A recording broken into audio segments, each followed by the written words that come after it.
종반으로 접어든 윤석열 대통령 탄핵 심판.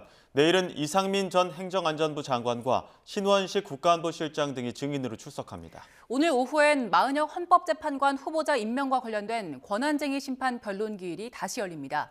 취재기자 연결해서 자세한 소식 알아봅니다. 김태원 기자. 네, 헌법재판소입니다.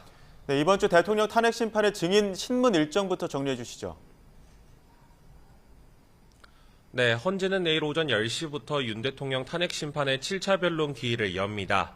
오전 10시 반부터 이상민 전 행정안전부 장관, 오후 2시부터 신원식 국가안보실장이 증인으로 출석할 예정인데요. 비상계엄 선포 직전에 국무회의가 진행된 구체적인 경위나 언론사 단전, 단수 의혹 등에 대해서 신문이 이뤄질 것으로 보입니다. 이어서 백종욱 전 국정원 3차장과 김용빈 중앙선관위 사무총장도 각각 대통령 측과 국회 측 증인으로 출석할 예정입니다. 오는 13일로 예정된 8차 변론 기일엔 조태영 국정원장과 김봉식 전 서울경찰청장, 조지호 경찰청장, 조성현 수방사 제1경비단장이 증인으로 심판정에 섭니다.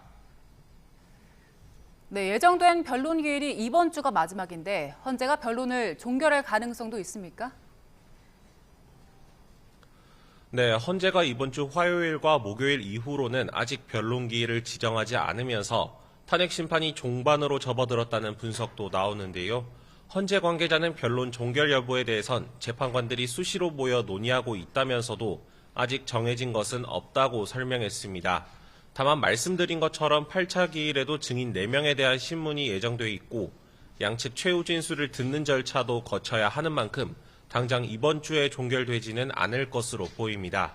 또 헌재는 앞서 윤 대통령 측이 신청한 증인 상당수를 기각하면서 한덕수 국무총리나 이경민 방첩사령관 직무대리 등에 대해선 채택을 보류했는데요. 이들을 증인으로 부를 가능성도 있습니다. 헌재는 이번 주 기일에서 추가 기일 지정 여부나 한 총리 등에 대한 증인 채택 여부 등을 언급할 것으로 보입니다. 네, 윤 대통령 측은 헌법재판소가 졸속 심리를 하고 있다는 주장을 이어가고 있죠. 네, 윤 대통령 대리인단은 어제 입장문을 내고 헌재가 신속 심리를 앞세운 졸속 심리를 하고 있다고 비판했습니다.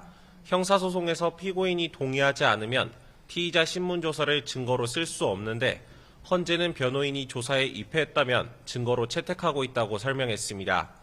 그러면서 핵심 증인들이 정작 증인신문에서 진술을 번복하며 새로운 진실이 드러나고 있는데도 헌재가 증거 법칙을 엉터리로 적용하고 있다고 주장했습니다. 이에 대해 헌재는 박근혜 전 대통령 탄핵 심판 때와 마찬가지로 헌법재판의 성격에 맞게 형사소송법 규정을 완화해 적용할 수 있다는 입장입니다. 변호인이 조사에 입회했고 본인이 조서의 날인, 간인하는 등 절차적으로 적법 요건을 갖췄다면 증거 능력을 인정하겠다는 겁니다. 이미선 재판관도 앞서 1차 준비기일에서 탄핵 심판은 헌법재판이라는 사정을 고려해 형소법 규정을 완화 적용해왔다며 이 사건에서도 기존의 기준에 따르겠다고 설명하기도 했습니다. 네, 그리고 오늘 오후엔 마은혁 헌법재판관 후보자 임명과 관련된 권한쟁의 심판 변론 기일도 열리지요. 네, 헌재는 오늘 오후 2시 마은혁 헌법재판관 후보자에 대한 임명 권한이 침해됐다며 국회가 최상목 대통령 권한대행을 상대로 청구한 권한쟁의 심판의 변론을 재개합니다. 헌재는 애초 지난달 한 차례 변론을 거친 뒤 지난 3일 결정을 선고할 예정이었는데요. 이에 대해 우원식 국회의장이 국회 본회의 의결 없이 국회 자격으로 권한쟁의 심판을 청구한 것은 적법하지 않아 각하돼야 한다는 주장이 정치권을 중심으로 제기됐습니다. 당사자인 최대행 측도 추가 심리가 필요하다며 변론 재개를 거듭 요청하자 헌재는 선고를 미루고 양측 의견을 추가로 들어보기로 했습니다. 오늘 기일에서는 국회가 권한쟁의 심판을 제기하는데 국회 본회의 의결을 반드시 거쳐야 하는지 등 청구 자체의 적법성이나 마 후보자 임명에 여야 합의가 있었는지 등이 쟁점이 될 전망입니다. 지금까지 헌법재판소에서 YTN 김태원입니다.